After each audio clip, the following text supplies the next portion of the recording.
Hello friends, welcome back to our channel. ఇంకా ఇవాల్టి వీడియోలో ఒకటేసారి మనము ఒక 4 లైనింగ్ బిట్స్ని ఎలా కట్ చేయాలో చూస్తామండి. చూడండి, 4 కలర్స్ తీసుకున్నాను నేను. వీటిని అన్నిటినీ కూడా సపరేట్గా చేయాలంటే చాలా టైం అవుతుంది కదా.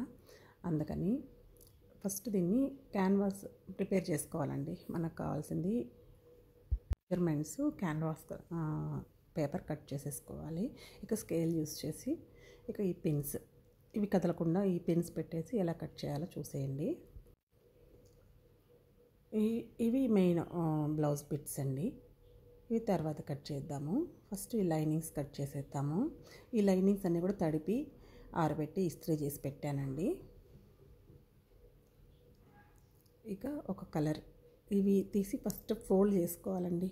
ఈచ్ కలర్ కూడా నేనైతే హ్యాండ్స్ కట్ చేస్తున్నాను ఫస్ట్. ఇదే సేమ్ ప్రాసెస్ మిగతా ఫ్రంట్ బ్యాక్ కూడా యూస్ చేయండి.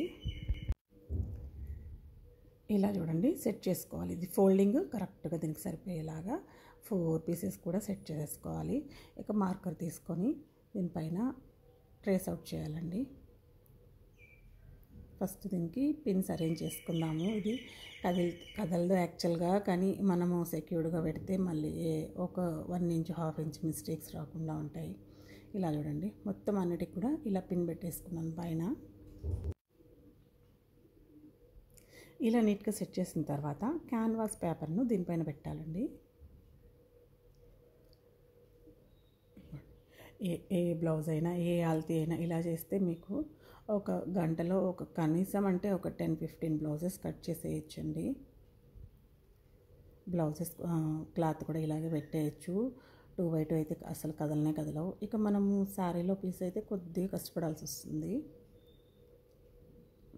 ఇలా స్కేల్తో ఫస్ట్ కింద కొద్దిగా ఒక 1/2 ఇంచ్ ఇలా క్రాస్ మార్క్ చేయండి డౌన్ సైడు. నెక్స్ట్ ఇలా నేను ఒక 1/2 ఇంచ్ ఎక్స్ట్రానే పెట్టి మార్క్ చేశాను, మళ్ళీ కటింగ్లో పోతుందనేసి. ఇలా మొత్తం మార్క్ చేసిన తర్వాత ఇక ఈ క్యాన్వాస్ పేపర్ని రిమూవ్ చేసేసి మనం ఎలా అయితే మార్క్ చేసామో అలా కట్ చేయాలి. కట్ చేసే ముందర ఒకసారి చెక్ చేసుకోండి. ఇలా మొత్తం కింద అన్నిటికి కూడా కటింగ్ వచ్చిందో లేదో చెక్ చేసుకోండి. ఇక నేను ఒక చేత్తో వీడియో తీస్తున్నానండి, అందుకు ఒక చేత్తోనే కట్ చేస్తున్నాను. కానీ ఇంకోటి షార్ప్గానే ఉండడం వల్ల సిజరు కట్ అయిపోయింది. ఒక చేత్తో పట్టుకొని ఇంకో చేత్తో మొత్తం కట్ చేసేస్తే ఈజీగా అయిపోతుందండి. చూడండి, కట్ అయింది. ఈ కట్ చేశాక మొత్తం మీకు చూపిస్తాను. ఇలా కింద పైన మొత్తం ఇలా వచ్చింది చూడండి. ఇక పైన కూడా మనము స్టిచ్చింగ్ దగ్గర మార్క్ పెట్టేసుకోండి.